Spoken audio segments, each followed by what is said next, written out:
먼저 과학적 조사에 대한 전제 조건을 설명드리고자 합니다.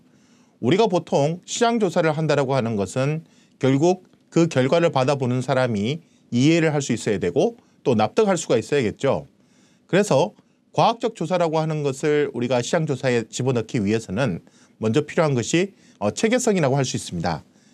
자, 이 체계성은 보통 결과에 대해서 확신을 가질 수 있도록 해야 된다는 거죠. 그래서 통제가 필요하고 또 구성 자체도 좀 우리가 디자인이 잘 되어 있다라고 하는 것을 우리는 체계성이라고 얘기를 합니다.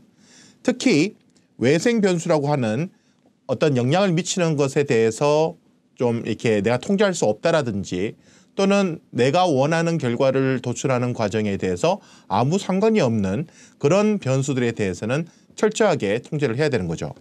특히 또 통제가 되지 않는 경우 이런 어떤 환경적인 것이라든지 이런 변수들이 발생할 때도 어떤 체계성을 흐트릴 수 있는 문제가 될 수 있기 때문에 바로 우리가 과학적 조사를 하는 데 있어 가지고는 먼저 체계성이 확보돼야 됩니다.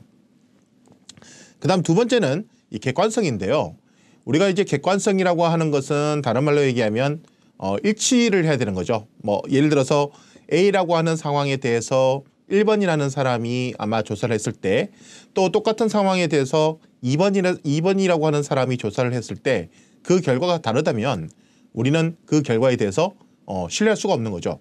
다른 말로 얘기하면 동일한 환경 하에서 서로 다른 사람이 조사를 해도 그 결과가 어떻게 된다? 동일해야 된다. 그래서 우리가 보통 과학적 조사를 한다라고 하는 것은 일단 체계성과 두 번째는 객관성을 확보를 해야겠죠. 그래서 이러한 과학적 조사를 전제 조건을 우리가 반드시 이해를 하고 넘어가야겠습니다. 자, 그렇다면 우리가 이제 과학적 조사를 한다라고 하는 것은 결국 체계성과 객관성을 우리가 확보를 해야 되는데 그것을 매번 어떻게 내가 그것을 체계성을 설계하고 객관성을 확보하기 위해서 노력한다는 것은 너무나도 힘들죠. 그래서 우리가 보통 사용하는 것이 바로 뭐냐면 모형이라는 겁니다. 모형. 그래서 이 리서치 모델이라고 하는 것이 결국 시장 조사를 하는 데 있어 가지고 어떠한 모형을 가지고 쓰느냐에 따라서 과거로부터 어떤 경험이라든지 노하우라든지 이런 게 쌓이지 않겠어요? 그러면은 다른 말로 얘기하면 과거부터 신뢰성이 있고 과거부터 체계적인 그런 것들에 대해서 하나의 어떤 형태를 갖추는 것, 그것을 우리는 리서치 모델 또는 연구 모형이라고 합니다. 그래서 우리가 보통 선행이론이라고 이제 좀 전문적인 용어를 쓰는데 이거는 다른 말로 얘기하면 과거에서부터 이 모델로 측정을 하면 이 방법으로 하면은 객관적이었고 또 체계적이었다라고 하는 것을 수많은 사람들로부터 어떻게 보면 신뢰를 얻어왔고 또 거기에 대한 결과도 충분히 체계적이었고 객관적이었다라고 하는 것에 대해서 과거의 어떤 경험이라든지 노하우를 의미합니다.